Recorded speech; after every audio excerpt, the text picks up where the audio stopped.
சூரிக்காக நான் எது வேணாலும் செய்வேன்னு சொல்லி கூட நின்று அந்த கதாபாத்திரம் என்னதாக இருந்தாலும் சரி, பட் ஒரு ஒரு கேரக்டர் நடுவில் செத்து போகுது, அந்த கேரக்டர்ல ஒரு ஹீரோவா நடிச்சவர் பண்ணலாமா அப்படின்லாம் யோசனை பண்ணாம சூரிக்காக நான் செய்வேன் அப்படின்னு உறுதிமொழியோடு நம்ம சசிகுமார் அவர்கள் மிக அற்புதமான ஒரு பெர்ஃபார்மன்ஸ், எக்ஸ்ட்ராடனரி பெர்ஃபார்மன்ஸ். நான் உண்மையுமே கண் கலங்கிட்டேன்.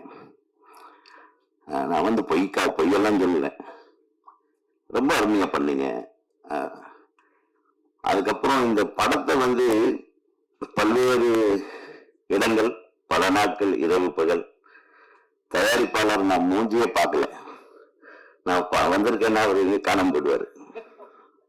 எனக்கு எவ்வளவு சம்பளம் தருவேன் அப்படின்ல, அவர் எங்கேயுமே தரப்போறாரு. சரி பரவாயில்ல விடு, அதை தேடிட்டே இருப்பேன். ஆனா அங்க பிரம்மாண்டமா எத்தனை கூட்டம், அந்த கோயில் எல்லாம் கும்பகோணத்தில் இருக்கும்போது அசந்துட்டேன் நான். So extraordinary. நீங்க எதையும் கவலைப்படாம உங்க நண்பருக்காக, சூரி சாருக்காக நீங்க கூட தோல் கொடுத்து நின்றீங்க பாருங்க, அதுக்கு உங்களுக்கு வாழ்த்துக்கள். அதே மாதிரி ஒளிப்பதிவாளர், நான் ஜாஸ்தி பேசணும்னு நினைக்கிறேன், நான் தான் பேசி ஆகணும். ஏன்னா நீங்க பேசுறதை விட நான் பேசினாதான் நான் வேல்யூ. ஏன்னா எனக்கு ஜாஸ்தி நாள் இல்லை, 5 நாள் தான் நடிச்சேன். இன்னும் 2 நாள் எடுத்துக்கிட்ட வேணாம் சார் போதும்ட்டாரு. இங்க நடிப்பு இதோட. அப்புறம் பார்த்தா கேமராமேன் சொல்லவே முடியாது, ஒரு டோனை கிரியேட் பண்ணியிருக்கா பாருங்க. ஐயோ, எக்ஸ்ட்ராடினரி பெர்ஃபார்மன்ஸ். ஏன்னா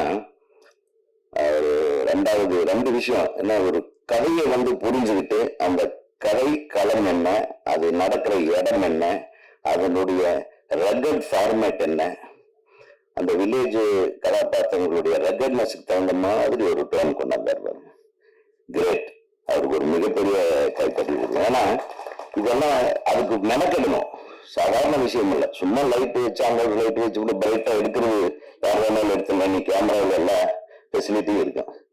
ஆனா அந்த டோனை கிரியேட் பண்ணி அதை மெயின்டைன் பண்ணி, ஆர்ட் டைரக்டர் அதே மாதிரி அந்த டோனுக்கு தகுந்த மாதிரி, அந்த இடத்துக்கு தகுந்த மாதிரி, அந்த ரெகட்னஸ்க்கு தகுந்த மாதிரி வீடு வாசல் அந்த இதெல்லாம் செட் பண்ணி கிரேட் ஜாப்.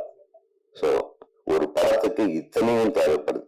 ஒரு நல்ல திரைக்கதை, ஒரு நல்ல கதை அம்சம், அந்த மகா